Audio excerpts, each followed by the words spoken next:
my buddy, the commanding officer, was like, "Hey, we can't put shithead on the side of a jet.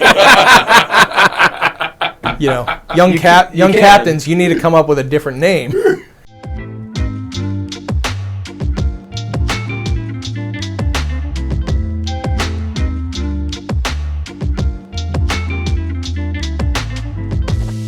What's up, dude? Not much. How about you? We're back. Get to your microphone. I know you can't be too close. I know. I'm back. Dude, only a couple weeks. Not bad. Yeah. What, from last time we did it? So it was 2 months. Yeah. And then and now we're 2 weeks. Was it 2 weeks or was it just? Yeah, it's 2 it's weeks. been It's been 2 weeks. Okay, Yeah. got it. Yeah. So we're getting better at this. Yeah, a little bit. A little bit. We're still a bunch of hacks. Well, whatever. It's this life is life. It is what it is. Yeah. Anything new? Dude, so much. What? So much. You're teasing me. So much. Obviously, remember hobbies. I got hobbies. Yeah. Mm-hmm. I got into RC cars again. I went and bought an RC car. Dude. Desert. Dude, it's insane. Is she going to kill you? It's insane. Is she going to kill you? Well, she knows I got a RC car. Well, she does now. Yeah. But no, Destin and I were out playing with it, and the cool. dogs chase it. Yeah. It's pretty fun. That's it's a awesome. desert. Lucas has one. It's a desert runner, though. Oh, that's cool. Yeah, goes big tires. Goes 60 miles an hour. Lucas has the same one just like that. He flies. I'll show it to you before. Goes like 300 yards or 100 yards too with, Oh, okay. control. Yeah. Nice. So, I've been doing that. And, golf a little bit, trying to work on my game with the lessons and stuff. Not going good. It's like I improve and then I fall backwards 10 steps. Golf. I have no patience for golf. I understand, but I actually try, and it's embarrassing. I've been golfing since I was 8. Yeah. And I golf like an amateur. Oh, I'm not even amateur, just a newbie. It's ridiculous. Golden tee. I'm your guy. I love golden tee. Yeah, I'm it's your ridiculous. guy. But regular golf, not so much. I didn't do the guitar lessons yet. No. Just because I am stupid. Yeah. I want to go do it. It's one of those things. Nothing holding me back. I've always wanted to do it too, but I procrastinated. But doing the car this weekend. Yeah, you're gonna tear it apart. Not the RC car, the regular car. The real car. The Z car's getting torn down this weekend. That's cool. It's going to be insane. Can I get some ice? Yeah, absolutely. It's going to be insane. So I think we're going to try to get a full teardown. I did the cardinal rule that you hate. What's that? I know you just freaking. I did it purposely. I know you did. You broke the glass. I'm just joking. Well, that's yours. No, man, things have been good though. It's busy, right? It's busy. There's some stuff with my dad right now. Oh, sucks. No. Yeah, he life stuff. broke his arm 2 days ago. Doing what? He fell. Oh, Dementia. Yeah. So he went to the hospital. Now he's in rehab for 14 days, and then he's probably going long-term care. He's not going home. Wow. Now, don't they live in a facility that it's right by there? No, he lives in. They have a townhome. Oh, gotcha. So my mom just can't care for him anymore. Yeah, sure. He's too heavy, and she can't. So he's going long-term care, man. Oh, sorry. So it sucks. We'll do a little salute to him right now. Yeah. It was just one of those things. It's been happening, so it's when the time comes, the days are rolling, right? We're doing a Japanese small batch whiskey. It's Scotch. Scotch whiskey. It's Scotch. They just can't call it Scotch. It looks like pea water. They can't call it Scotch, but it's Scotch. It's and you know what? I'm gonna fuck this up right now. Hakuzaki. I don't know. Oh, Daniel-san. Dude, I know that there was some Scotch experts that tasted this, and they said if this was made in Scotland, it would be one of the best Scotches out there. To your dad. Oh, that's smooth. I did a good choice this week. I did a good choice this week. Sorry. Yeah. So it's been crazy, man. Yeah, it's been a little nuts, but things are balancing out. Yeah, work's good. Yeah. Family's good. Destin. Yeah. The football thing. Yeah. He didn't make the team. Right. I think we discussed this. Did we discuss I don't know. Forced him to try. So he made the team. He's on the team. He's played every game. They're in the playoffs. They won their first playoff game. Oh, that's awesome. So how many playoff games are there going to be? 3. Oh, gotcha. And then so one more tomorrow. Yeah. And another one. I think 3 total for the championship thing. So I mean, it's flag, but it's sure. Yes, whatever, dude. Fun. That's awesome. They're in, so it's a good thing. Oh, so that's cool. That's been good. Yeah, good for you. Yeah. He's even got decent grades because you have to have good grades to play. I understand. Well, that's good, right? Yeah. So he's got like a lowest is a C, and the rest are B's and A's. Yeah. That's not normal for me and my family. We're not that smart. I'll tell you. Same with my kids. Same thing. Didn't come from me. Yeah. Came from the pool man, maybe. Well, most likely. Maybe probably from the pool man. When Dad, what's new with you? I got my first scorpion sting. Oh, you got hit? You didn't tell me. Oh, yeah. That was what to tell you now. So I've never had, it's actually on this hand. It was Sunday. It was, probably appropriate. Wednesday? Okay. Yeah. So it was probably appropriate where, 2:00 was the Buffalo Arizona game. Oh yeah, Which that went well for you. Hail Murray. Fuck Hail Murray. Go Buffalo. Fuck Hail Murray. And then, so then after that was the Ravens game. We're watching the Ravens game. We're over at Neely's house. And I put my hand, we're outside in the backyard. I put my hand underneath the bar. Oh yeah. And it was everything that you thought, you hear about. It's like, it's supposed to be like a. Oh, I've been hit. Oh, I've never been hit. Oh yeah, I've been hit twice. Yeah. So, felt like a piece of glass. So people don't know. It feels like you get like slashed with a piece of glass. Yes. And then you're like, I was like, fuck. And I knew right away. It's instant. Like, oh yeah. I was like, fuck. And it started swelling up. And I went underneath the bar. I'm looking for that motherfucker. I'm like, oh, he ran. Oh, I'm going to kill you. Oh yeah. He was like a hyena. Yeah. Fuck those things. Oh yeah. So we went all out. We finally found him. He had dropped off the bottom of the bar, scurried over about 6 bar stools that way, and we stepped on him. Yeah. But the whole thing, what happens is it goes up the arm and goes down. Oh yeah. Right. So luckily, I've been there since 1:30, drinking. Oh yeah. So thin blood. This was 6:30. I didn't feel very much. I felt it go up. I felt it start here. It was a little guy, and then I felt it go up to here, and then it kind of stopped. So you didn't get numb on your finger?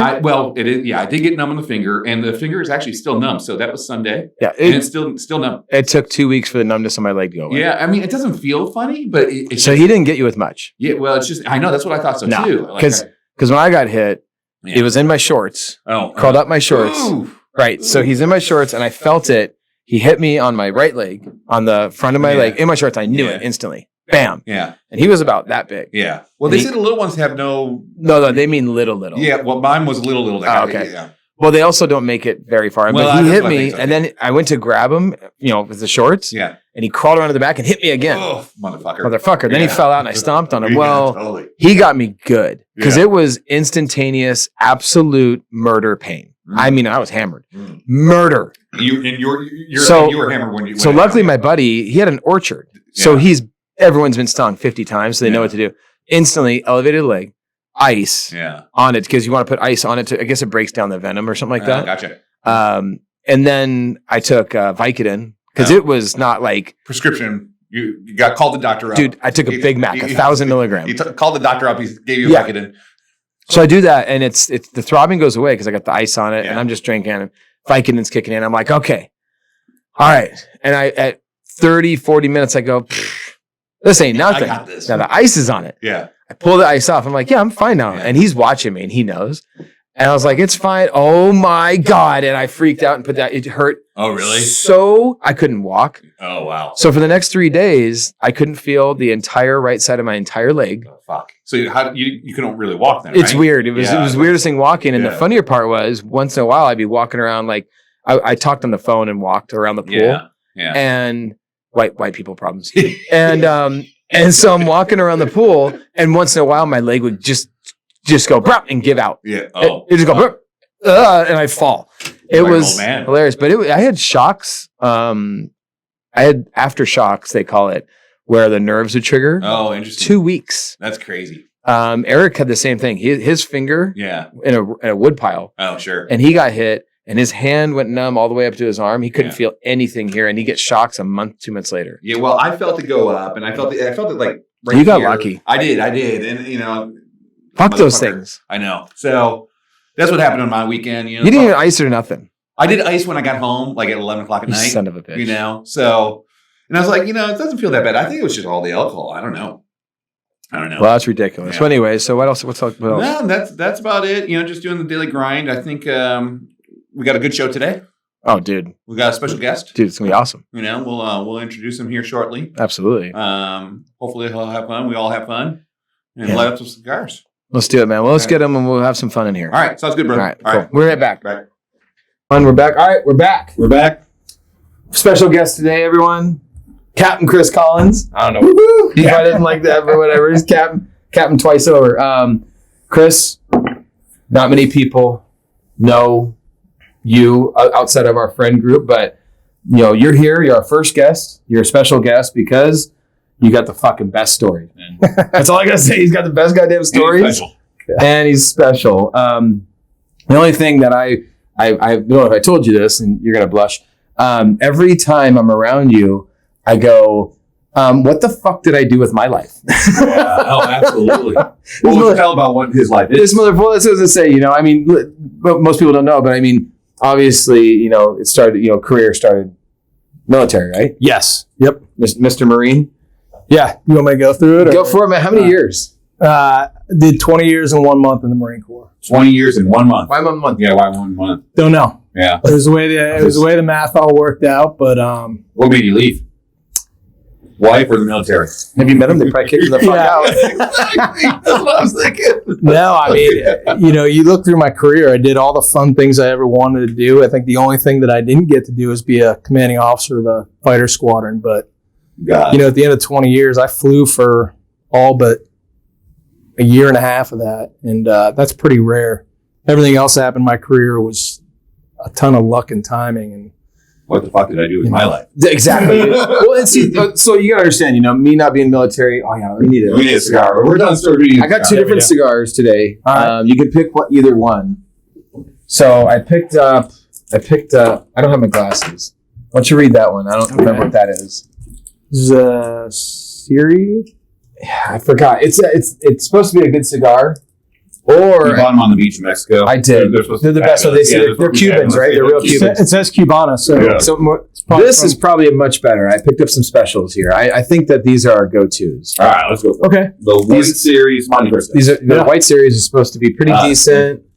I don't think it's that crazy, but it's decent. Yeah. There's better. Got a nice V cut right there.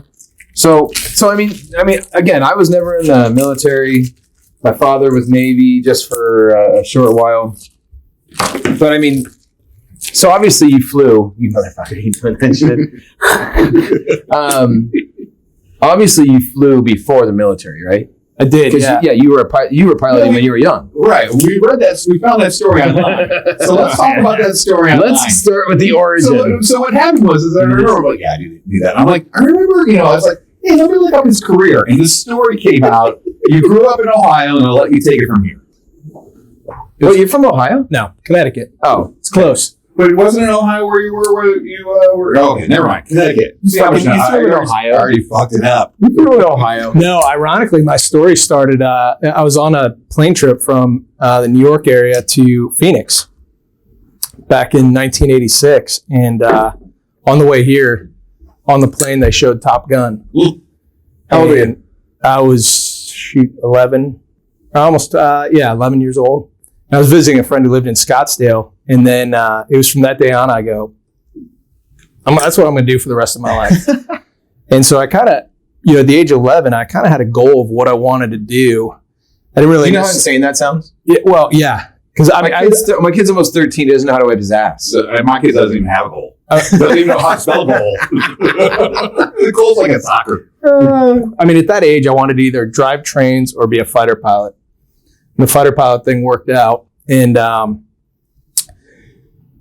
started flying when I was 12 years old. I started mowing lawns in my neighborhood to make enough money. I made enough money to get about an hour of flight time a week. So you could go, 12 years old, you could go with an instructor, get into a plane and fly it. Mm-hmm. And you pay for it mowing lawns. Again, I want you to realize my son is turning 13.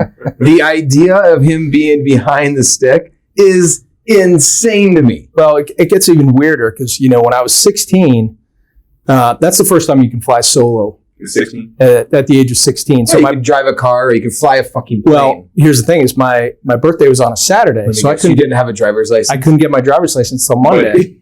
So my parents had to drive me to the airport, and I flew a plane before I could drive a plane drive a car by myself.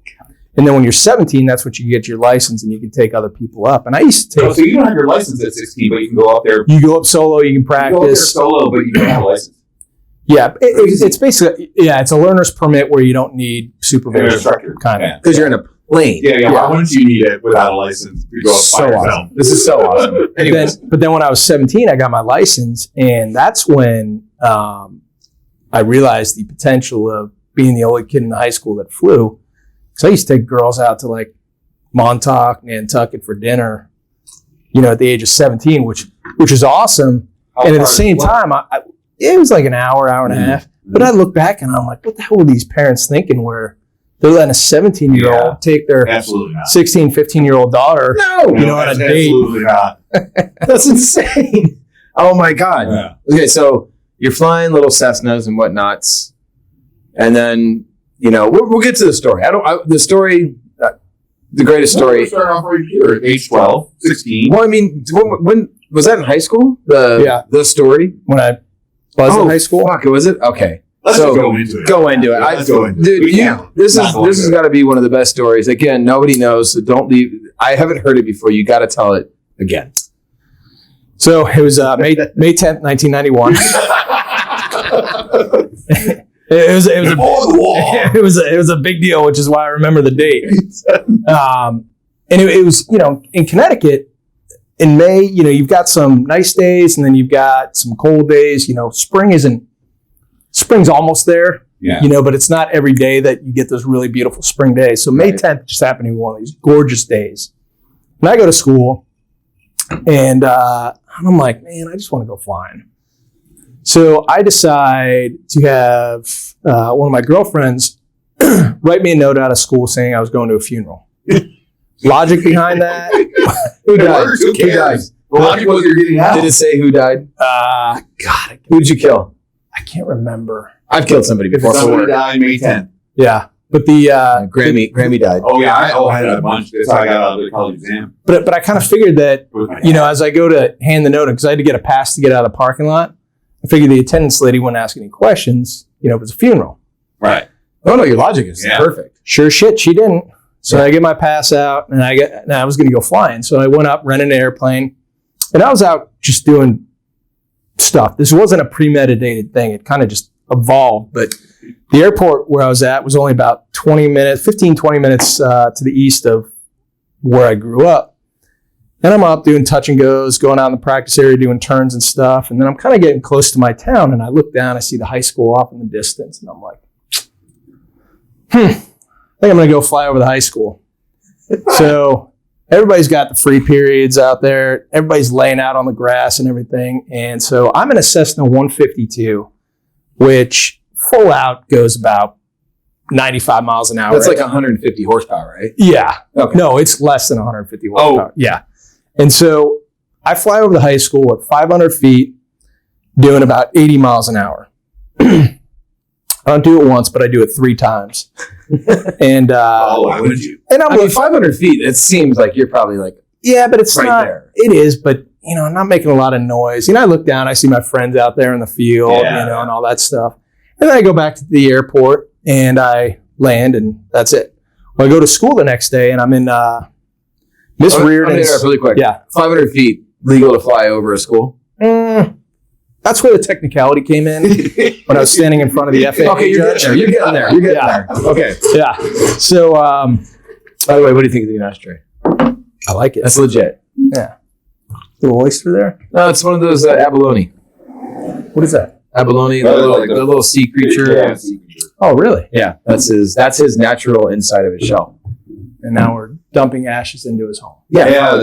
Fuck that guy. Okay. Anyways, keep going. So so the next day I'm in Miss Reardon's Spanish class.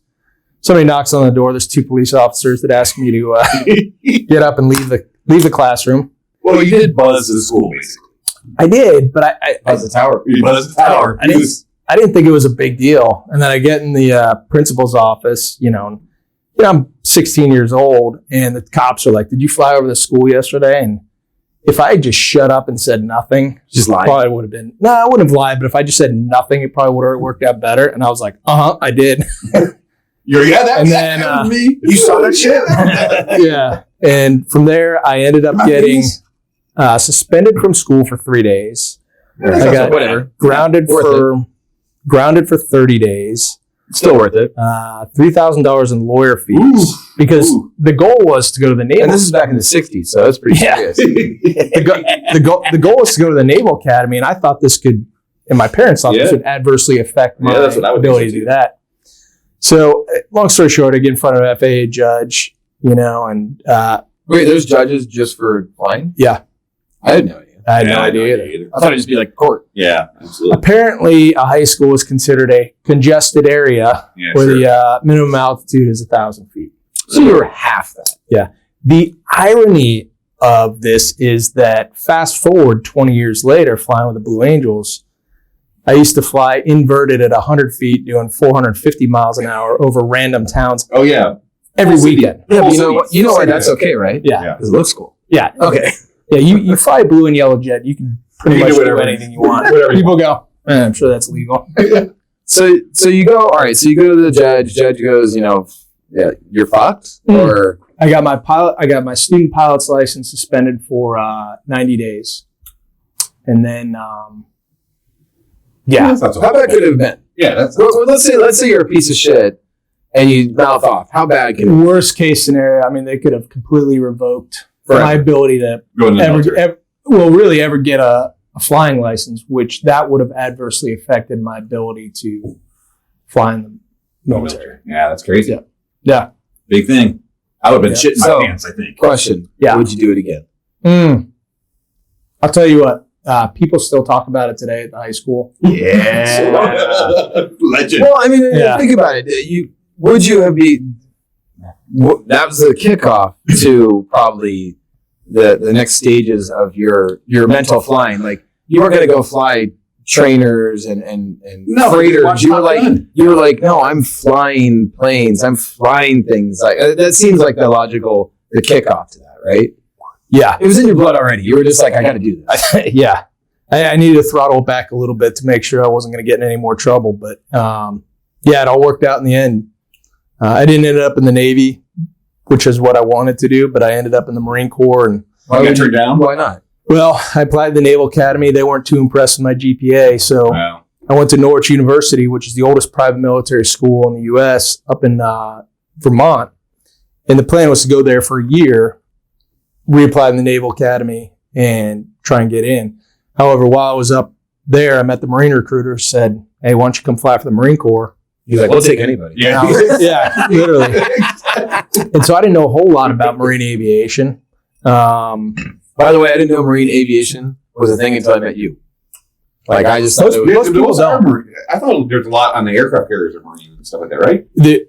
Yes and no. I mean, I ended up being part of a squadron when I first got in the Marine Corps that deployed with the Navy on aircraft carriers. But we also have these smaller aircraft carriers where the Harrier, the jump jet, flew off, and now the F-35B. Right. That we used to transport Marines and all that stuff. So, yeah, it was random. I still got to do, fly off carriers, which is what I really wanted to do. That sounds fun. But at the end of the day, I was much happier being a Marine officer than I ever would have been being a Navy officer. And I say that with the utmost respect to my Navy friends, because some of my best friends from the military, come from the Navy. And, we give each other shit about it all the time. But at the end, there's something about just being a Marine it's just different. We got a cake every year. We got a cake. It was last week. It seems like November 10th. Marines have that different connection. To me, it just seems like, because I got a bunch of Army buddies, and they give two fucks. Like, they see another Army, like, dude, there's an Army, like, oh yeah, Army, whatever. Every time I see a Marine, like you and Mike and everybody, it's just this weird little group you guys have. This little niche. Yeah, I'm going to sum up what the Marines are and how we celebrate our birthday. If I can find this quick text real.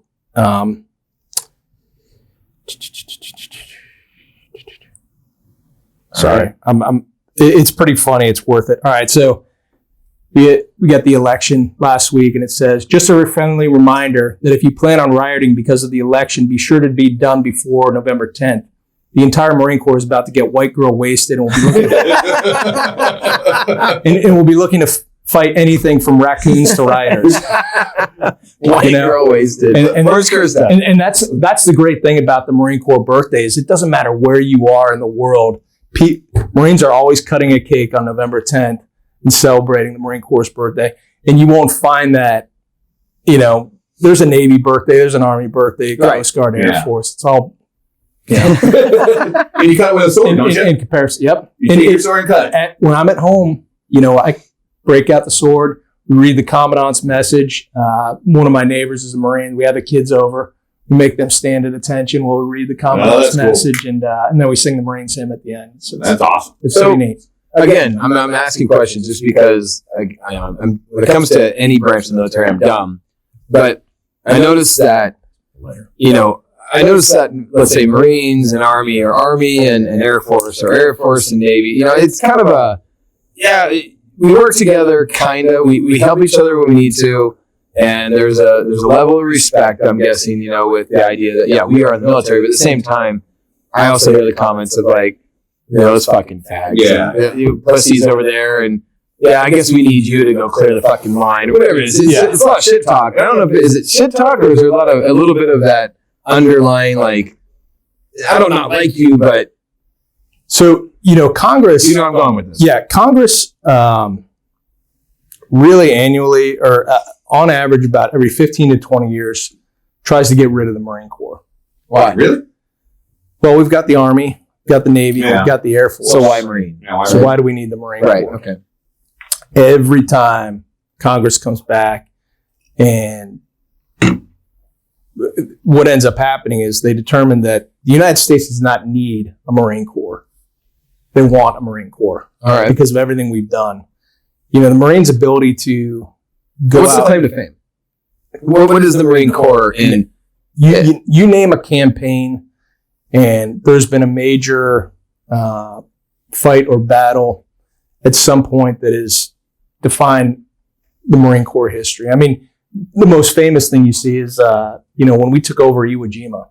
Okay. You see the flag raising. Yeah, that picture there, that memorial. That was an almost unwinnable takeover when we were doing the island hopping campaign. But it was extremely necessary to get our bombers that were hurt because we didn't have a place where we could go bomb Japan. Mm-hmm. And if we had a hurt bird, there's no way they could make it. So we were losing a lot of Americans because these guys are ditching in the middle of the ocean. And, we just didn't have the ability and the technology to track them down and find them. Right. But once we were able to secure Iwo Jima, we had a base for the hurt birds to land and, hey, maybe we shit can the airplane, out in the ocean. Right. But at least we were able to save the lives. Right. I know why the government hasn't got rid of them. Because they take lower grades. Marine's probably the one and again, I'm not going to try to get too far into this because my brain can't handle it. But from what I get, Marines are, you got some badass foot soldiers. You got badass pilots. You've got probably some kind, you got obviously your water fucking division. I mean, you cover the water division. Aquatic. The aquatic. Hey, what's the water division? Go fuck off. I don't fucking know. The guys who are in the water pitch are swimmers. Swimmers. There's a guy delivering water. Yeah, you got the guy. There's a guy who delivers water, motherfucker. There's some thirsty people out there. Yeah, we do have guys that do that. Hydrating is very important. You gotta stay hydrated. My point is, Marines seem like the one that covers, like they all cover a lot. It seems like Marines are across the whole board. We've often been, the jack of all trades, master of none. But where the Marine Corps really excels is it's the esprit de corps, it's the fighting spirit that as an entire force is incomparable to any other unit around the world. And that's really... Does every branch say that about themselves? No. Okay. No. The other branches believe that about that. Marines, probably a little bit. Yeah, I mean, I'm not kidding you about fighting raccoons and rioters. I mean, that's what Marines do on the Marine Corps. Raccoons and rioters. Like, what's the scariest situation you've ever been in? Without doing some PS. No. The letter thing. Yeah. I mean, LGBTQ. I will tell you, so in 2000, I deployed in 2002 on the USS Constellation. It was one of the last of the conventional carriers that we had. Still same. What's conventional? Non-nuclear. Oh, okay. So what, diesel? Well, fuck, do you know? It's cold. Do you know what it is, motherfucker? I look like I'm in the Navy. It's gas and shit. Fucking gas and shit. There we go. Hey, by the way, that's the GPA that got it. Anyways, keep on. And so we went over there. We were doing Operation Southern Watch, which is when we're patrolling south of the 33rd parallel, which were the UN sanctions left over from the first Gulf War back in the early 90s. All right. We watched the entire buildup of forces in Kuwait. And just prior to that, we would do some practice bombing runs, do some routes. Because the Iraqis were not sending any south of the 33rd. Okay. When this 33rd is, maybe 100 miles south of Baghdad. Okay. I may be making up that exact number, but it is south of Baghdad. So we do practice bombing runs of potential targets we'd be going after if we ended up invading Iraq again.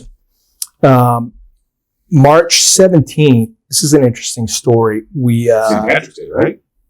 I don't fucking would it be? I think that's Well, but doesn't it change every year? I think it's fine. Anyway, there was a bunch of highways that start in Baghdad. Baghdad's basically in the center of Iraq. And we labeled them like H1 through H10 so that Marines could figure it out on their 10 fingers. But one of the highways was going out into Jordan. And when President Bush said, hey, turn over your weapons or, we're coming in, a lot of the good Iraqi people, they ended up getting in their cars and tried to get out of the country. Go to Jordan, right? We're trying to go to Jordan, Saudi, whatever. They're fucking people. But the Jordanians ended up closing down their borders. So you got a bunch of people camping on the side of the roads. Well, about 2 miles in and about a mile south was Saddam's Special Republican Guard. Now, you had the Iraqi army and then you had Saddam's Special Republican Guard. The Special Republican Guard, these were the loyalists to Saddam. These were the guys that were willing to fight and go down. Yeah. Not the regular conscripts that were like, all right, you put me here, and they get a gun pointed at them. They're like, fuck that, I'm out. And so these guys, there's this old woman. She was handing out propane, for people to cook and camp on the side of the roads, cook their food. And these Special Republican Guards, they took her, doused her in gasoline, and burned her alive. So it's not a story. Jesus Christ. Yeah, but that's what happens over in the Middle East. I get it, man. I know. The culture doesn't value the human life like we do here in the States. So in retaliation for this woman that I don't know, you don't know, and this wasn't even on the story, on the news at all, was me and 7 of my best friends, in 4 F-18s and 4 F-14 Tomcats loaded up with, 3 2,000-pound GPS guided weapons on each aircraft. We went out and leveled that entire complex, which is, think of it as a high school that could hold 2,000 or 3,000 people. We leveled that entire complex in about 3 seconds at 2:00 in the morning. Just going, hey, that's not okay. Jump a little ordinance over there, huh? But what I tell people is I'm like, hey, this is some random Iraqi woman that you don't know and I don't know. Right. Just think about, I can tell you that you as an American, if that something ever happened to you like that, kill him. Or you're taken hostage, at minimum, you've got an aircraft carrier or two in support to go out and retaliate against what they did to you. Fucking smoke them. Yeah. And listen, I've known you two for a couple years. I wouldn't want to fucking send an Uber for you. But if that happened overseas, we'd send an aircraft carrier for you, dumbass. That's legit. Damn, dude. That's dark. Yeah, it is really dark. Have you tried that yet? Yeah, he hasn't tried it yet. I put ice in it. I didn't ask him. It already melted. Have you tried this stuff? This stuff's great. It's phenomenal. Ooh. So I said it earlier. So I had this. You can turn the label. I had this a few years ago. Okay. So the fucking Japanese, they take things, they make a lot of things really, really well, right? Yeah. So they started making, it's fucking scotch, by the way. They have to call it whiskey. Why? Because it's not made in Scotland, right? So these scotch, I was telling him, these scotch taster guys or whatever they fucking, I don't give a shit. People who have way too much time. They rated that at the top of some of the best scotches in the world, but they go, but we can't call it scotch. So you get to call it fucking whiskey. I say, and the price point is ridiculous. Phenomenal. I went to Total Beer. Really? It was on sale. Yeah, it's ridiculous. It's cheap. Total Winers or Total Beer? Yeah, whatever. Potato. Hey, it's Total White Claw. It's total alcohol. Total Claw. So anyways, it's badass stuff. What is the price point on something like that? I think it's $40? It was $53. There you go. Wow. Yeah, $53. For a nice... it's phenomenal. And I'll call it scotch. I don't give a fuck what it says. It's fantastic. So my buddy who flies for UPS. Yeah. He always flew to, when he was second seat. Is that what you call it? You're the first officer, right seat. Whatever.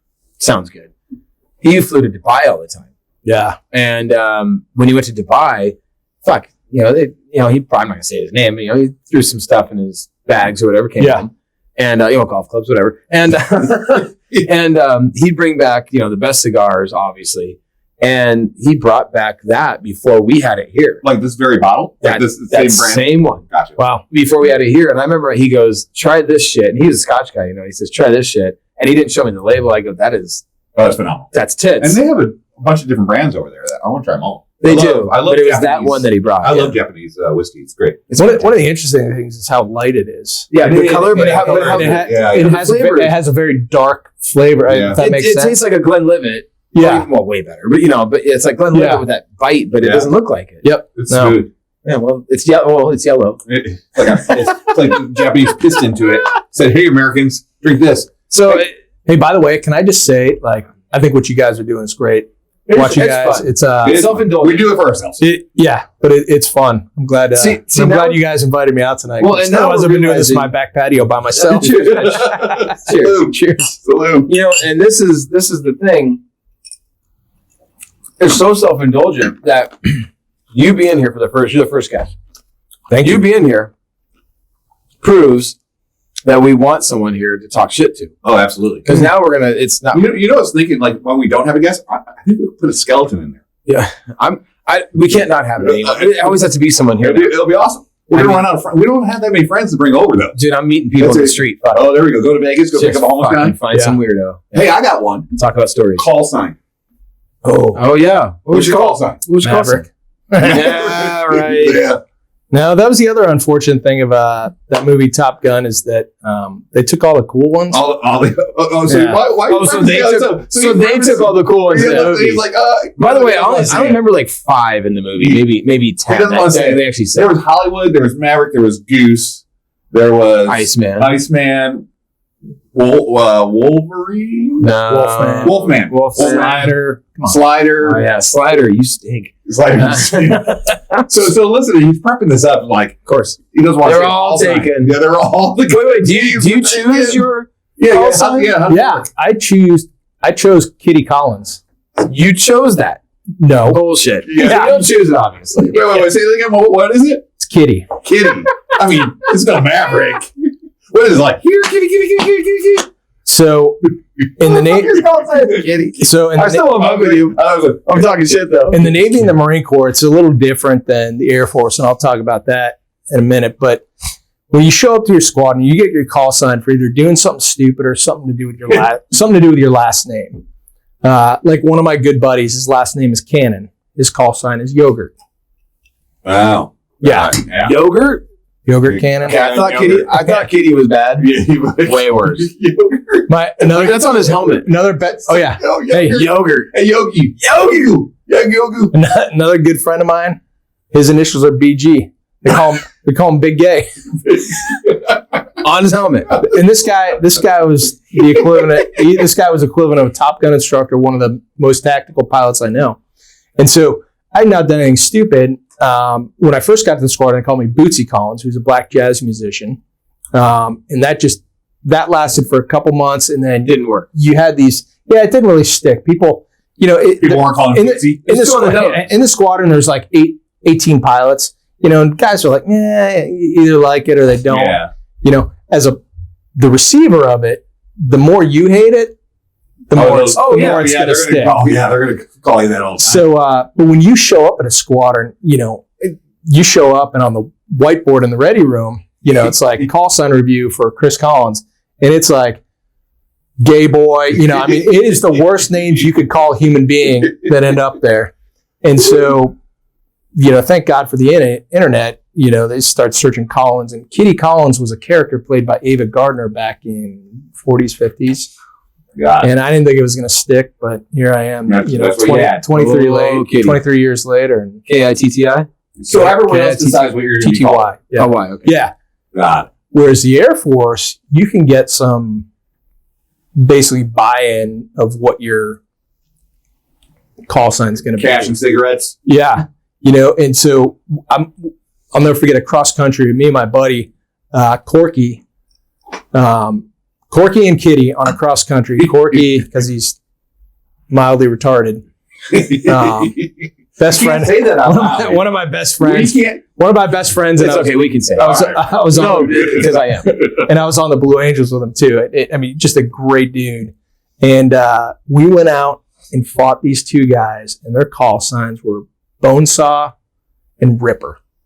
Those are dope call And, signs. and they were flying F-16s, and we kicked the shit out of them. And You I'm should have like- taken their call signs. That's like being Viper, right? And That's then like, I'm like, just remember at the end of the day, you got your asses kicked by Kitty and Corky. Yeah, but if you beat somebody, you should take their call sign.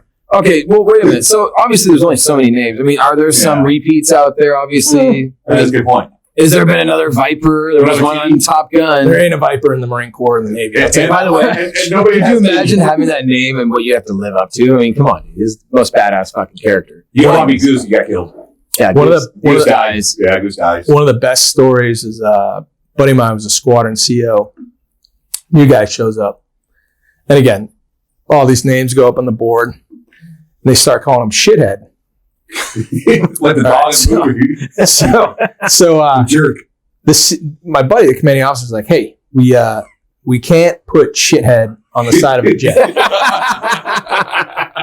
You know, young captains, you need to come up with a different name, different call sign. Sheet's head. So you're on the right track. See, I do it. They come back and they're like, sir, we got it.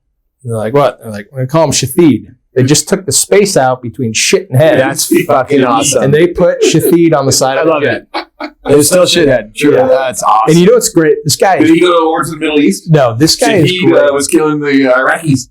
But you know what's fun about him is he's married to, if you ever flew Delta, this would have been 13 years ago. She was this girl that did all the videos for, you know, when you're getting on the airplane. Mm-hmm. And she's like, no smoking. She's smoking hot. She's got these lips and she's waving her finger at you about no smoking. And yeah, he ended up marrying her. And I met her at an air show. And she's like, you know my husband, Shafid. I was like, yeah. And I'm like, but I was talking to her, and the reason she was at the air show is Delta had a jet that had a pink tail on it, and she's part of their breast awareness, breast cancer awareness. So yeah, save the titties. And so I'm like, I swear to God, I've met you before. How have I met you? She goes, have you flown Delta lately? And I was like, oh my God, There you are. You were on the video. It just the nicest Okay, girl. Yes, sir. That's freaking awesome. Yeah. So, really quick, one more thing. You're on an aircraft carrier. Mhm. Good. Can I get some ice? Jesus fucking Christ. He stirred up too. And Yeah, sure. so God damn it, fucking butthole COVID finger.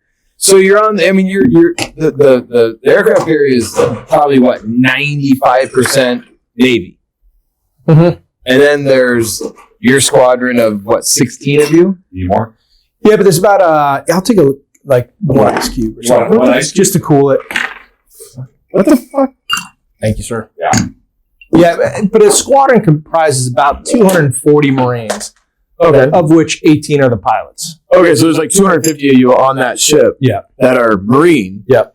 And then Navy. So, I mean, when you guys interact, I mean, you eat together, live together. You guys are all one on the ship. Mhm. You function as one. But is there, like, Division? that's the fucking Marine boys over there? Yeah, well, a little scuffly So, here and so there? here's what you can Look, I'm kind of. trying to, I just want to know. No, and absolutely you can, because one, when you walk onto the aircraft carrier, one of the most important things That's their ship, though, right? I mean, it's their ship, and one of the most You're a important guest. things that the Navy holds close to them is how well you can land on the ship. So every time you land on the aircraft carrier, your landings are graded, Yeah. and that's on a 1.0 to a 5.0 scale.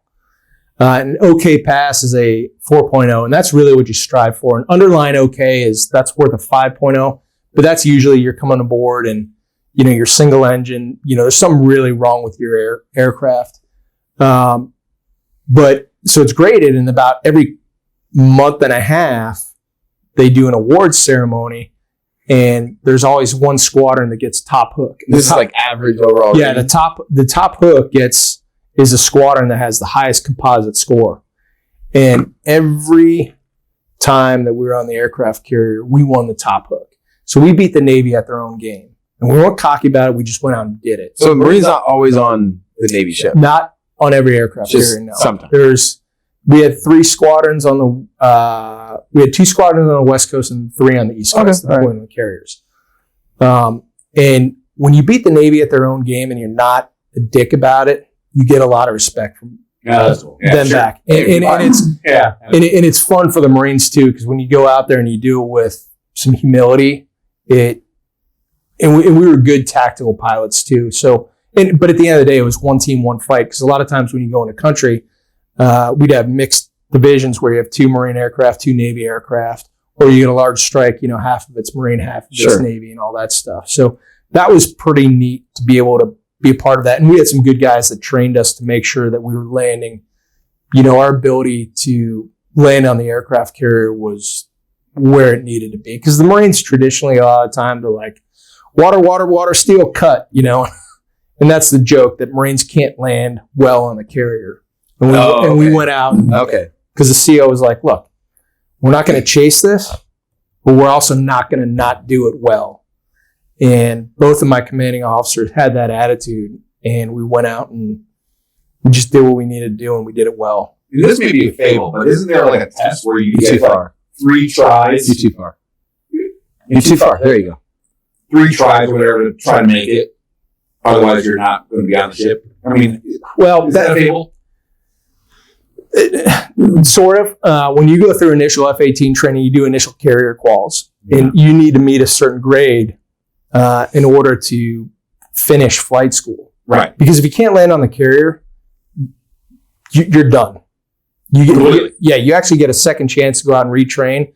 But if you fail a second time, you're done. You're not flying anymore. So to fly, period, you got to land on the carrier. Yes.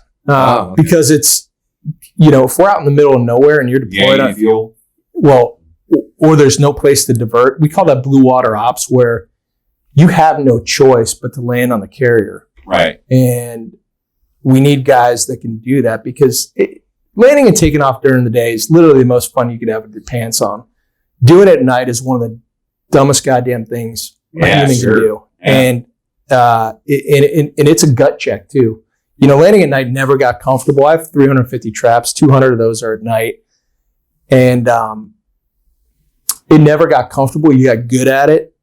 But when you're out in the middle of nowhere and the carrier, it looks like tiny. Yeah, well, it's in the middle of the fucking ocean. It's moving. Yeah, sometimes when it's moving, it gets especially emotional. Yeah, like 10 feet, right? Oh, 10 feet was within the normal range. But when you get it moving like 25, 30 feet, shit. When you get the slam in the heart. There's some times where you could see the screws come out of the bottom, and you're like, please wave me off. I don't like this. Because when it's pitching, the landing signal officers, they need to get you in sync. Because if you're coming down, the ship's coming up, that's bad. Yeah. You kind of want to be right there. You also don't want to be too far the other way, right? Yeah, and so a lot of times, but if you miss... I don't know anything. I'm talking about but I'm just using logic. As soon as you touch down, you go full power. So that if you miss the wires, you have enough energy to get airborne. It's not missing the wire is not a big deal. If you miss the wire enough and you're low on fuel... Is there 1 wire or 2? There's 4. Oh, there's 4. There's 4. On the newer carriers, there's 3. So there's the first one, and then you can hit a little late. And all of them, if you fly a perfect pass, you're going to hit the number 3 wire. So that's the third one. The ratings. Yep. When you guys get rated. Yeah. Wait, The third one? If you're doing everything you're supposed to, you hit the 3 wire. You hit the last one. Nope. 3 wires is the first one. There's 4 before. When I was, all the carriers own, majority of carriers still have 4 wires. Okay, so again, one more time. If you hit the 3rd or 4th wire, you're hitting the last of the wires, not the first, or you're hitting the first one. Well, if there's 4 and you're hitting the 3rd. Hey, he's going to the Marines. His Marines score is horrible. Scott, did I explain this in a way that... I completely got you. Well, I didn't get it, so fuck off. There's 1, 2, 3, 4. Yeah, how you count them? Yes. If you're doing it right, you're hitting the 4th one, the last one. No, you're hitting the 3rd one. You're hitting the 3rd one. I want to fucking kill you both. 1, 2, 3, 4. If you do everything right, you're going to hit the 3rd. I didn't catch that. Wait, use your hands. You got your fingers? Yeah. All right. You see my baseball? So that's the on-pull spot you want to hit right there. Yeah, and now there's this lens. We're asking these questions. This is fucking There's this lens that, if you remember from Top Gun, it's the ball. All right? Oh, yeah. Call the ball. The ball is a row of green lights that go horizontally, and then vertically It's an amber colored light. And they're on the aircraft carrier. It's off to the left side. No, it's off to the left side. It's stationary. But depending on where you are on glide slope, because all these cells are lit up. All right. And if you get too low, it turns red. But otherwise, if you're in the cone of acceptability. Oh, it's watching you coming in going, it's not watching you. It's a lens. So depending on where you are, you're only going to see a certain light. So that light will appear above or below those green lights. And you want to keep that light right in the center of those green lights. Okay. Now, let's say every now and again, they'll have to strip the number 3 wire because it's broken. They need to change it, whatever. And they can adjust the lens so that you can, they'll target a 2 wire. So it's possible to get an okay pass on a 1 wire too. Because we can target the 1 wire if we needed to. Okay. And there's a lot of geometry and stuff I could draw offline, but please, God, it's generally on a normal day you want to hit the number 3 wire. Okay. So next question: how many times did you come in and miss all the way and miss all of them and have to fucking power out? Are you calling them out on No, I want to know if it's that's the thing because it sounds like there's a lot of it is. space. And you call it's a bolter when you miss all 4 wires. And there's a ton of reasons that can happen. One is that you get too high and you miss all the wires. That happens. You can get you can get out of sync with the deck, and even if you're flying a perfect pass, it's physically impossible for you to hit the wire. But every pilot that goes aboard a carrier we call it, you got your night in the bucket, where you're having trouble landing. For me, mine happened off the coast of San Diego, and I boltered 3 times, and it's the last recovery of the night. So everybody's waiting for me to land so that they can go to the mid-rats and eat. Fucking kitty. Yeah. Fucking kitty. And so everyone's on deck except for this motherfucker. We can't go home. It's me and a tanker that's airborne that's like, no, you need gas? I'm like, because you're about to fucking eat it. Because when you land aboard the carrier... How embarrassing would that fucking be? Well, I need a refuel. It was embarrassing enough that I had to go tank, and then I came back and I finally... Oh, you did have to go? Yeah, I finally landed on my 4th or 5th pass. And my flight lead, he's on deck.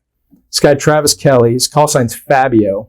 All right? Because he's bald and skinny. Nice. And so you can see how the call signs work. But he's sitting on deck and he's like, Kitty, literally the entire fucking ship is waiting on you. And I'm like, you're not helping, man. And the problem is when you miss that many times, so in the back of the ship, you have these guys called the landing signal officers. These are the guys that are watching you. They've got a video camera that's right down the center line. And one guy is there to make sure that you're on glide slope. You're also watching the ball. The other guy is to make sure you're on center line. The F-18 had a relatively small wingspan, but if you're flying some of the bigger aircraft like an E-2 or a C-2 landing aboard the aircraft carrier, you only got about 1.5 feet to the left or right before you can start hitting aircraft with your wingtip that are parked on the side. Jesus. And so one of the needle. But one of the problems is when you have a guy that's missed 3 times, what does that guy want to do? Put it down. He wants to put it down, which means at any cost. He's primed to do something stupid. Yeah. And that's where psychologically that's going to happen, and you don't want to do anything stupid and overreact. Mm-hmm. And those guys, the LSOs, when guys have their night in the bucket and they're having a bad night or there's bad weather, they are also part-time psychologists.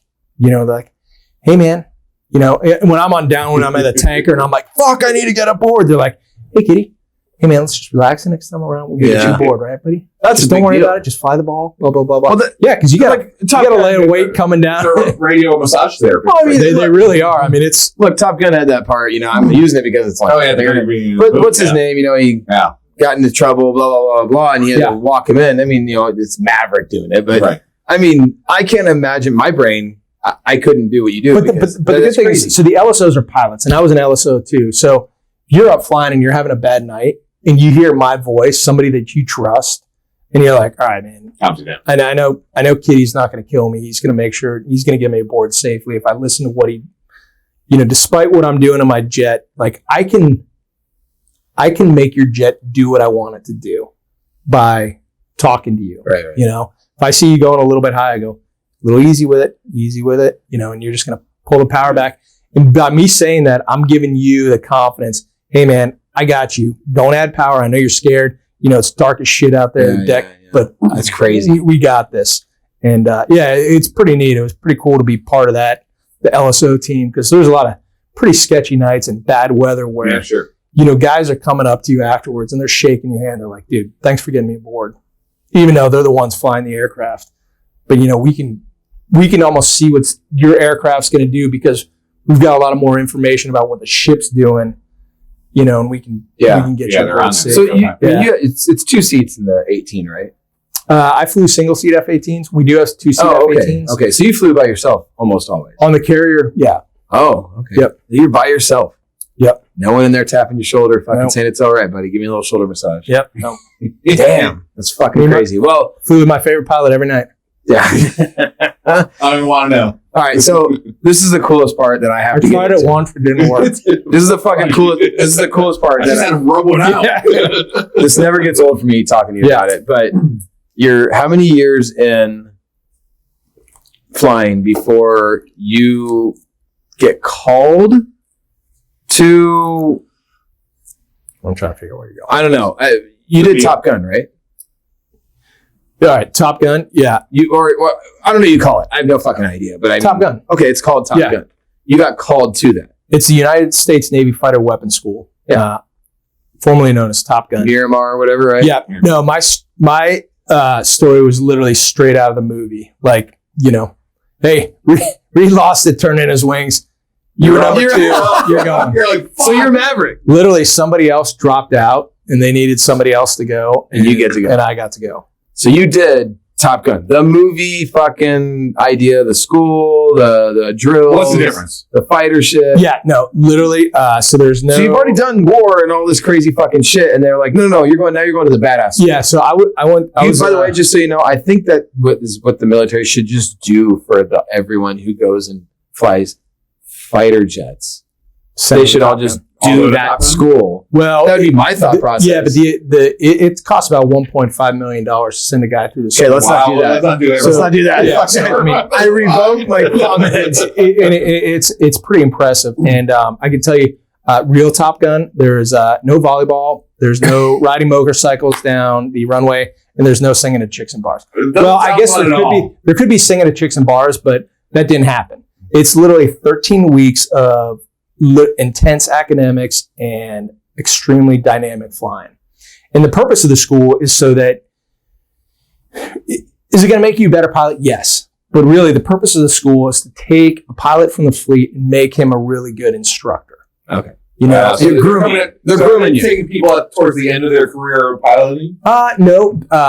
They're basically mid-career, and your goal is you'll go back to a squadron and you're going to be the training officer. Yeah. You're going to help everyone come back. So the quarterback coach. Yeah. You went to the camp, and now you're going to tell everybody about it. Yeah, but while you're there, you get privy to a lot of special programs that the regular fleet doesn't get read into, and they do that because they need, usually it's your commanding officer, your executive officer, your operations officer, and your training officer are the ones that are read into all the programs that are break glass in case of war. Okay. I know these capabilities exist. You as an average fleet pilot in the Navy and the Marine Corps are not going to understand that we even have these capabilities in the U.S. military. That's awesome. But should shit go down and we need to train to it, I'm aware of it, and so are all the other leaders in the squadron, that you go, hey, this isn't the first time I've seen this. I know what it's about. We know how to train it, and we know how we're going to incorporate, the rest of the pilots into it. Okay, awesome. Yeah. So a couple more, because we got a next stage we're going to. And in the movie, obviously, again, my only reference point, you said you flew with there was F-14s, and you were flying F-18s. Because I was inverted. Because, bullshit. Anyways, I've seen the movie enough. I can quote too. Yeah. I'm inverted. I was like, why isn't your hand on the stick? Oh, can I say one quick thing? Of course you can. You can't say it on the camera. So no kidding, when you go to the real school, at Top Gun, which is in Fallon, Nevada. It used to be in Miramar. And then the Marine Corps took over Miramar. I'm guessing because some admirals and some generals, some admirals lost the golf game because why the fuck you would ever give up Miramar? Yeah, It sounds insane. Okay. But when you go to the actual school, they're like, hey, $5 fine if you use a Top Gun quote. Yes. And I'm like, how much did you pay? Dude, I'm like, every day I walk into class, I'm like, God damn it, Maverick. And I go to the instructor, I'm like, you're a hell of an instinctive pilot. Oh my God, I love it. Because I'm like, You're dangerous. I get to do this once. Why am I? Yeah, fuck you. Yeah, it's worth every penny. Yes, Goose. I know the finger. But there were no F-14s when you were there. On my first deployment, we had F-14. I mean, school. At the school, That's a dinosaur of a jet, right? I mean, obviously it's out of It commission is. now. I had a G.I. Joe jet that was in a 14. Yeah, dude, it was the coolest It was fucking awesome. thing. I love that It was fucking 14. awesome. Dude, No, the wings when I- move. I know, yeah. yeah, when I Why went, the fuck do the wings move? 'cause it makes you go faster. When they're pulled back. Pull back, right? Yeah, go down the highway, open up both your car doors, Yeah, well, and then shut them. You go faster. It's hard to, okay. I mean, that's really, that's really when they're open, you can just fly slower and more maneuverable. You're more maneuverable. Yeah. Okay. So if the F-14 got into a That's a dump, big fucking jet. it's huge, Huge. size of a tennis court. With giant Really? fucking engines. Yeah. But it's fast as fuck too, right? Two big giant Yeah, it engines. could do over Mach 2. Yeah, it's fucking Yeah. moving. All right. Yeah. All right. Anyways, I get off track. I fucking love this shit. All right. So you did Top Gun, blah, blah, blah. It's, I say Blah, blah, blah. I know. I say that because I'm trying not to make myself feel like such a piece of shit. You do all that, and then you go back and you serve for another fucking how many years, and then you put in for your name in the hat for Blue Angels. I did. Yeah. The first time I saw the Blue Angels, I was in college, and it was up in Vermont, in Burlington. They had an air show. Oh, really? Yeah. And I went and watched it, and I thought, that was the first time I ever seen the Blues, and I was like, that was pretty cool. I'm like, that seems like a fun job. And, you know, I like he calls it a job. Yeah. going through It's fun. going through the Marine Corps, you see the Blues, and you're like, those guys fly formation. They're a bunch of fags. Like, I can fly formation, right? And the message comes out every year from the Navy and say, hey, we're looking for this amount of demonstration pilots. You know, we're looking for a maintenance officer, a flight surgeon, blah, blah. It goes through all the officers that they're looking for that year. And for me, you know, I'd seen some other guys go through the rush process. One of my buddies got picked up by the team. And I made fun of him the entire time that he was going through the process. But then when I was an F-18 instructor, I thought I finally had the requisite amount of hours to apply for the team. And I was like, I don't think I can do it, but I'm at least going to put my name in the hat. And so my first year, you put in an application, you get some recommendations. But what the Blues want you to do is they want you to travel to about 3 to 4 air show sites between March and June 1st. And you get to go to the briefs. You kind of see how the team works. You get to go to the air show events. You obviously go watch the air show. One thing that we're not allowed to do is go to the debrief. Sure. And I didn't really understand why we did that until I got on the team. But at the end of June 1st, they pick finalists. So you typically get about 40 pilots that apply for a team. And they're So looking nationwide, 40 only apply in the Navy and the Marine Corps. Yeah. Each year. They apply because that's the only 40 people that think they could make it. They try to apply. Yeah, or 40 people that want to do it. I mean, that seems like a low number. Everyone seems like they'd want to. Yeah, well, it seems like a low number, but the guys that have the prerequisites and the time in their career to do it, Okay. that shrinks the number significantly. And not everybody wants to be a Blue Angel. Not everybody wants to blow do it. shit up. Yeah, and that's totally legit too. And so I applied, and I made the finalist cut my first year. Make it as a finalist. They take those 40 people. They brought down 6 finalists my first year, and you go down for a week long of interview processes. There's a bunch of social events with just the team, and then the families and the kids and all that stuff. And really, Where is this happening? in Pensacola, Florida. In Florida. And the important thing is that, you know, if you had the requisite amount of hours to fly in the Blue Angels, I'd say 90% of people could do what we do because we do enough training. But the most important thing is we're on the road 320 days out of the year. So we want somebody that we can hang out with all the time. oh, by the way, if you're in the demonstration, we need somebody that we can trust, because the closest we can get is about 8 inches away from each other. And I don't want to fly with somebody that you got a question about. 8 inches. I know. I'll show you 8 inches. I don't know if we can do it on camera right now. Right. Twice. You showed me 4 twice? Yeah. Okay, cool. He has this and then like his finger. So, Jesus Christ. So you make that cut. There's 8? Yeah. But I didn't make the team that year. Okay. It was all about the 8 inches. There was 2 Marines that made it that year, and typically there's only 1 Marine on the team, but they picked 2 Marines that year, which means the next year there's no way I was going to make the team. Ironically, that following year is when I went to Top Gun, and going to Top Gun basically took me out of eligibility to even apply for the team. I still put in a package, but it was more of a formality than anything. Yeah, sure. Just going, hey guys, I'm still interested. And then, so my third year I reapplied, made it as a finalist, and then I got selected for the team. And that was pretty cool. I was on my way to... pretty cool. I was on my... So what happens is... He says pretty cool. The biggest downplay you've done today or possibly in your life. So pretty cool. But the way it works is that you blew a wad that fucking moment. You leave Pensacola on Thursday, and then on Friday, because the team deliberates all night Thursday night. I mean, it's huge... I mean, hours and hours to whittle 6 people down to 3. And it's not a new full team every year. There's 3 new guys on the team. I was gonna say, and there's six guys that fly in the demo. So every year there's... so there's only 6 jets. There's only 6 jets. Okay. There's no backups, no nothing. So really quick, out of how many Navy and Marine pilots in the United States, I don't know how many thousands that is, but it's a lot. Yeah. 6 make it to the Blue Angels. 3. Or what's that? Well, 3 that year. Yeah. And then the other one's the Air Force Thunderbirds, right?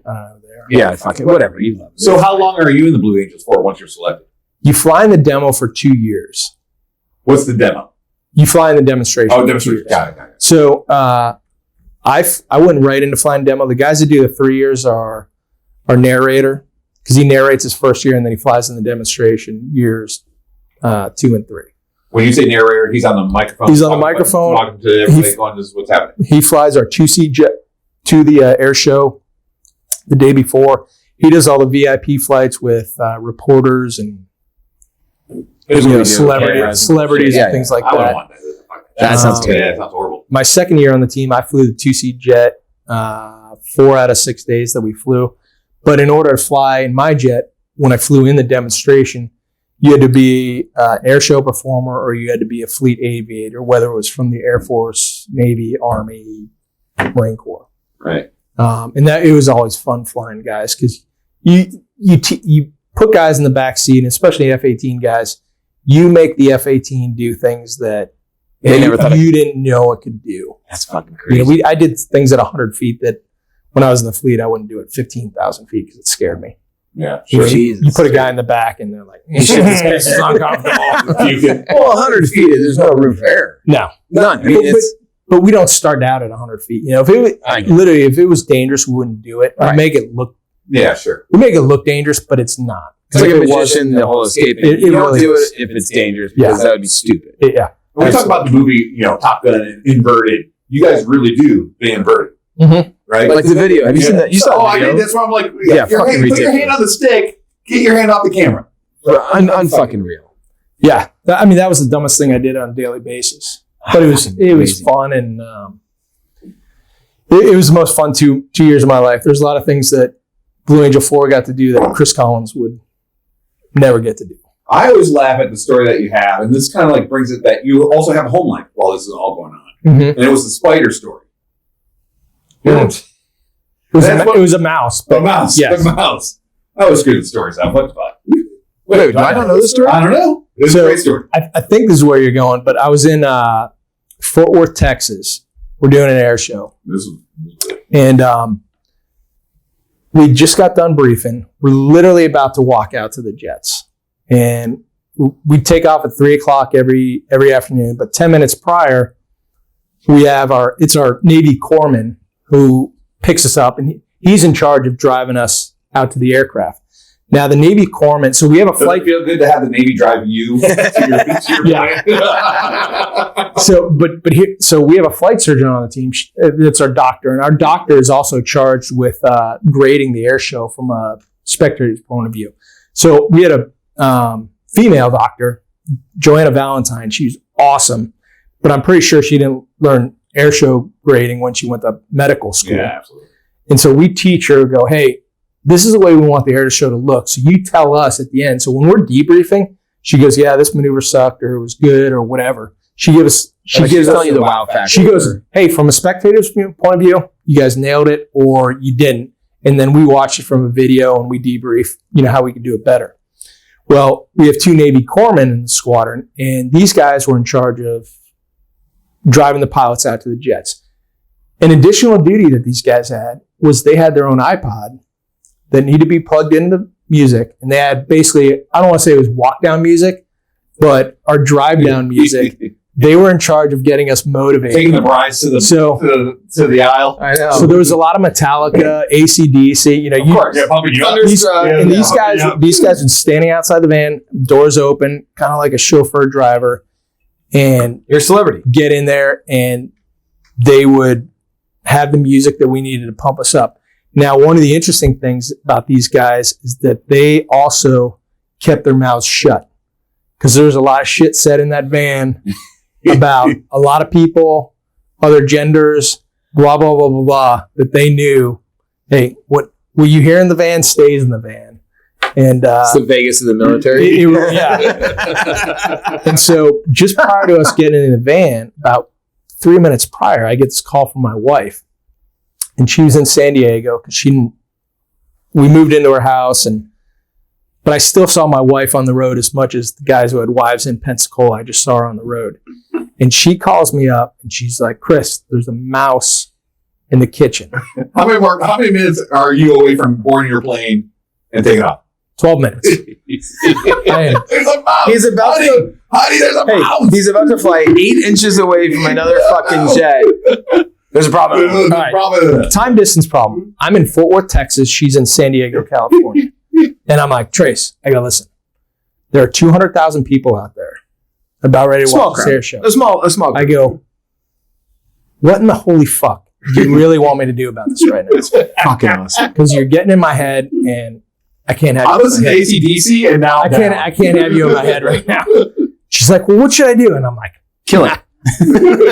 Literally, it's a mouse. It ain't going to kill you. And I'm like, love you. I'm out. Yeah, like, I got to go. We're not going to delay this air show because there's a mouse in San Diego. And she's standing on the island. Can you fucking imagine? Hey, guys, hold on. Hey, hold on a second. I got to call Exterminator and shit. We got to figure this out. We got to hold this off. 5 minutes. Just give me 5 minutes, guys. So the best part is her and her girlfriend, we had this girl staying at our house while I was gone. And they ended up scooping this thing up in a plate and they videotaped this thing and she sent it to me and it was epically funny. Before you fly? No, I got it when I landed. So all I can imagine, whatever, like he said, those words that he was saying after he got off the call, stayed in the van. Yeah, 100%. And I'm thinking when I get this video thing, I'm like, why the hell didn't you just do that and tell me about it later? Like, I got some shit going on right now. Like, I'm kind of doing a thing. Hey, I'm doing a thing. Yeah. I'm doing a thing. Hey, honey, I'm actually inverted right now. Yeah. Is that the story you were talking about? Yeah. Fucking awesome. Well, it's just, it's for your home life, right? Yeah. You're out on 320 days a year, right? Yeah. That's what you say, and you still have home life to deal with. You do. And the wives are really good about respecting that. My wife excluded that one day. That's one time. Yeah. But no, most of the time, the wives knew what we were doing, and they were very respectful. And a lot of times, the Blue Angels is a very family-oriented organization where the wives could travel on the road with us. They wouldn't do it every weekend, but there were some, San Francisco, Seattle, Chicago. Those were big air shows where not only they do really nice things for the pilots, but they also do really nice things for the wives to make them, make it a really good experience for them as well. Sure, because it wasn't a good experience for them. It's not going to be a good experience for you. Exactly. Yep. It's crazy, man. So, I mean, so you do a couple of years with flying with the Angels, do the craziest fucking shit. I've seen a couple of, obviously I was from Washington State, so the hydroplanes. I mean, yeah, that was one of the most fun. What years did you fly? 2009 and 2010. So I've watched you, but I wasn't there for those years. But I've watched you because obviously on TV in Washington they showed it live for us for the hydro. Fucking hydros are awesome. Yeah, that was great. And you guys did the craziest fucking shit ever. But one of the coolest things about the Seattle Air Show is that both years they would give us brand new Corvettes. So we'd show up. There's 16 Corvettes waiting for us when we landed, and the coolest thing was that they got it through the Department of Transportation, but my license plate for that week was either Blue Angel 3 or Blue Angel 4. That's fucking cool. Oh, it's awesome. So wait a minute. So there's only 6 of you. Yes. There's 16 officers on the team. No, but there's 6 of you that fly. Yep. There's no backup.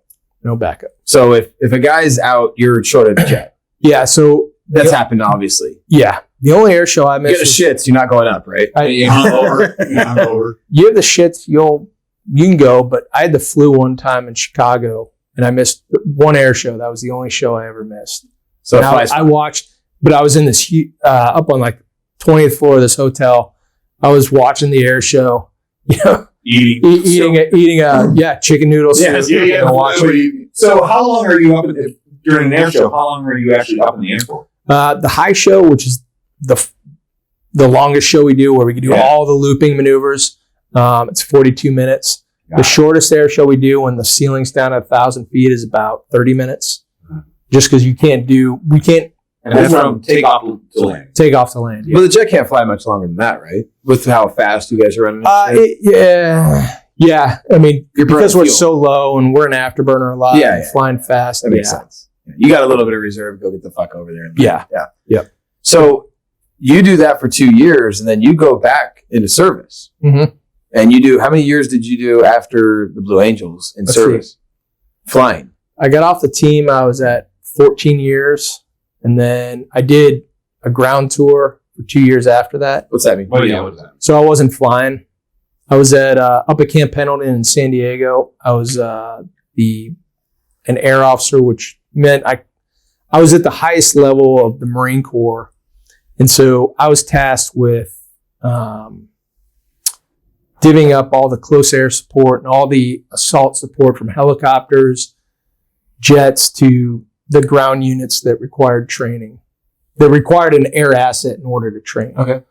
And then my second year, I ended up over in Afghanistan for a year on the ground doing, I was the Fires and Effects Coordination Center Operations Officer. I was the big title. Jesus, that's a big fucking, you can't put that on a goddamn business card. I was the FEC OPSO. And when I got tasked to go do this job, I kind of went kicking and screaming, but it ended up being one of the coolest jobs I ever did. But I get this. They're like, "Hey, you're going to be the FEC." I'm like, "What the FEC is the FEC?"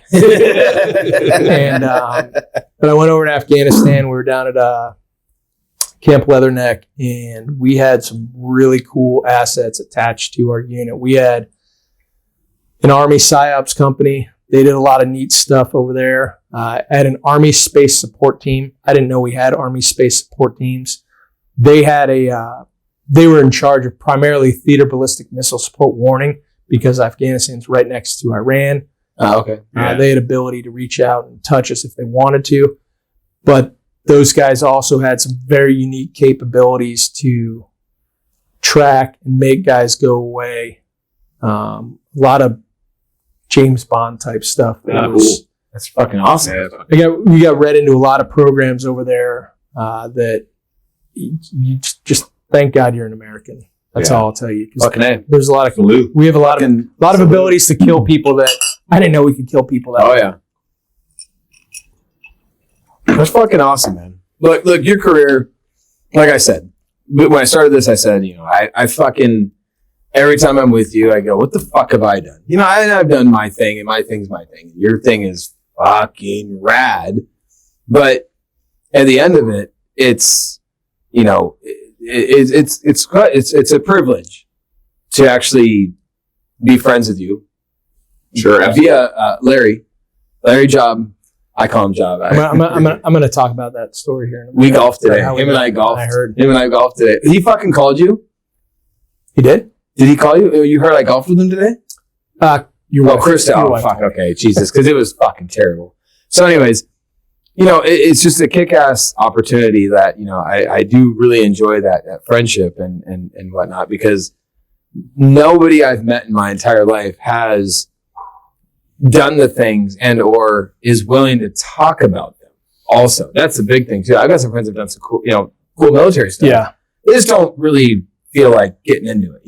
I got a buddy who's he was into the crazy high level intelligence shit or whatever. Yeah, Army. I mean, I had a buddy that was in the SEALs. He was in Iraq before the war, a year before the war, smuggling people out, Americans. Yeah, see, that's fucking crazy. Yeah. But he doesn't want to talk about it. Exactly. And you all the shit you've done, you can, and it's cool and it's fucking awesome, and it's a world that we don't get to know normally as just civilians. We have no fucking idea. So it's fucking awesome. Yeah. And now you make sure my goddamn Amazon package is here, Your motherfucker. FedEx packages. No, not Amazon. We dropped that contract about a year and a half. Do they fly their own shit now? Don't they have their own jets now? UPS does most of their stuff. Yeah, thanks for bringing it up. You just ruined our guest. Hey, that's AJ. What the fuck? AJ flies UPS. I love him to death. He flies 747 now. Yeah. So no, that's what you fly. Oh, you don't? Yeah, he flies 747 now. Captain. I fly 750. So you're a fresh captain. You're fresh. Fresh captain. I'm trying to stay out of the. Do you have a call sign for that, or is it just Captain Chris? They still call you Kitty? Yeah, no, they call Captain. Captain. Well, you are captain now. I am. A FedEx jet. Yep. It's the 757. Yep. Which is a pretty badass fucking jet. It always makes it's bizarre to me that you're a captain. You flew jets. You were in Top Gun. You're in the Blue Angels. But when you go to a third party, you're not captain. I know. I went lieutenant colonel, and then I went to first officer. Now I'm like back to captain. Well, the equivalent is crazy. So 15 years ago, I was a captain, and now I'm a captain again. Good job. Yeah. So you're a race car. You were a Formula One driver. I'm going to use an analogy. You were a Formula One driver, which is the top of any racing. Yeah. You're the creme de la creme. You're the best of the best. And you were, because there's only how many Formula One drivers? Fucking 16. Yeah, There's 16 a year. You were the best of the best, and then you went and drove a bus for a school. But the driving the bus. Fucking school bus driver. Metro. Kids need to get to school. Not school. Metro. He's Metro. But the Metro driver makes a lot more money than the Formula One driver. In my life. And you're like, when you're like 11 years old, you're like, I either be a train operator or a pilot. Yeah. Can you imagine you're a train operator? No, I got a train set in my backyard. Yeah, perfect. Dude, you are into trains. This motherfucker, I went in his garage. There's a whole wall. Isn't that like an old man? Dude, it gets so good. There's a wall of boxes, and they're all boxes. You get the old school with the smoke coming out. I know, these are big ones. No, and I go, what the fuck is that wall? He goes, that's my trains. I was like, dude, are you fucking kidding me? My dad did do it. you got to have 100 fucking pieces of your children. Yeah, I bet the wife loves that. There's a lot. Taking up the garage. You're into fucking trains. She loves it. Is that your little calm moment where you just calm down and? Yeah, I mean, do you set them up for Christmas and shit? Yeah, oh yeah. You're so awesome. I mean, that's one of those things. Like, I've always been in trains since I was a little kid, and dude, it's awesome. I'm into RC cars. I used to be in RC planes. I told you, I got deep into it, which that's like heroin. Mm-hmm. You got into it for a while, right?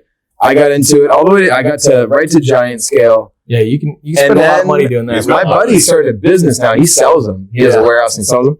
He flies RC planes.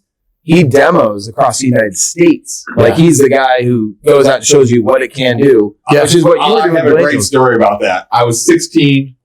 My parents went out of town, like, for the weekend. I'm like, fuck, I'm going to take my money, go buy an RC airplane. They wouldn't let me buy it before. So were you going to go through the liquor cabinet first? No. That's what happened, I think, first. I did the liquor cabinet. I'm going to go buy an RC plane. I did. Boom! Oh, yeah. Gone. Blew up into like a million pieces. Oh, I'm yeah. like, fuck that shit. Go throw it in the garbage. Make sure the parents don't see it. Yeah. Well, the shit gets expensive. I had to get out of it. Heroin would have been cheaper, 100%, because it gets to you're 3. Yeah, but that's long term right there. Dude, that's long term. You're $5,000 into these planes that you can dinner. You start 3D, flying it, and it's you're a fucking piece of shit. Why would it be thinner if I flew a fucking RC plane? No, if you went into heroin. Oh, 100%. Yeah, I'd look a lot better. But no, I'm into RCs. I get it. The train thing. It's hobbies. Hobbies are cool because scale things are fun. It's neat. I get it, man. It's a crazy thing. And he has a huge garage, and it's a big wall of motherfucking trains. Yeah, so, I hear you. My dad's into it. So we talk about how I know you two. Can I tell that story real quick? You know what? You could probably tell a lot better than me because it's good. So, for those of you listening, I moved out from San Diego a couple years ago. 2.5 years ago. It's all fun. It's more than that. It's been more than that. Really? 2.5 years ago. Really? And time goes slow, Chris. So belong to your life's just sucked up. Yeah, so I belong to a country club, and I'm out playing. Going to the country club. Again, you feel like a piece of shit. Yeah. The Blue Angel at the country club. Yeah. Keep going. Third world issues going on right now. So I'm playing with these guys. It's Reed and our friend Larry, who Scott knows as well. And these guys, we're playing with another guy. I forget what his name was, but he was a good guy to play with. And Reed and Larry are just, these guys are making fun of each other the entire goddamn game. And it's like the 16th hole, and I'm like, these guys are fucking idiots. I want to be friends with them. Yes. Well, it reminds you of service, right? It reminded me of like everything I love about the Marine Corps and just guys giving each other shit. And so at the end of the game, we exchanged numbers, and you put the solar on my house, and smoked a lot of cigars. And then I think it was the first time. It might have been the first time that we got together afterwards. No, it was the second time. You came to my house first with Krista. Yeah. Because we went over the solar stuff. But the second time, you invited me, like, hey, I got this friend Scott. I know this is my story. I laughed so hard. He's having a party, and so you show up at your house. And he wasn't even there yet. He wasn't there yet. Your wife shows up at the front door in a bikini. She's like, who the fuck are you guys? And I'm like, Chris, this is my wife Tracy, and this guy. We're like, come on in. This guy Reed said to come over. I know Reed. I'll fucking get in. And we went in, and I met you and a couple other guys, Terry and his wife, and it's been good because when you showed up and like, Reed, oh yeah, he's not even here. Come on in. But then we smoked a cigar that night. It was all good after that. But I think we still have your kids' bathing suits still at my house. That many years ago, you weren't there. I wouldn't be surprised.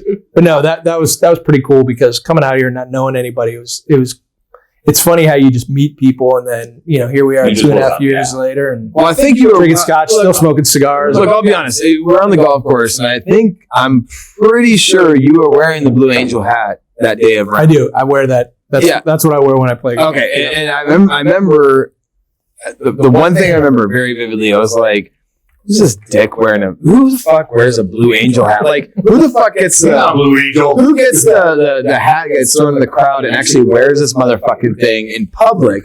And he's like, oh yeah, I fly for FedEx. Okay, cool, cool pilot.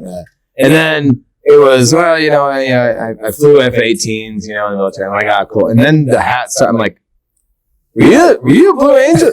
Yeah, I was a Blue Angel. I'm like, whatever happens today, this dude's my new friend. That's all I knew. You can keep the hat. That's all I knew. All I knew was at that point, I have to be friends with a guy who was a Blue Angel because I didn't know how exclusive it was. All I knew was you went from a guy who had a hat from the crowd who was like, I wear this fucking hat to the coolest fucking thing ever. Anyways, that's fucking badass. But honestly, man, I'll tell you what, it's a privilege to be your friend. I know it's not reciprocating. I get it. It is. I understand. But this has been fun, and I'm pretty sure you're going to come back 100% because I know there's fucking stories.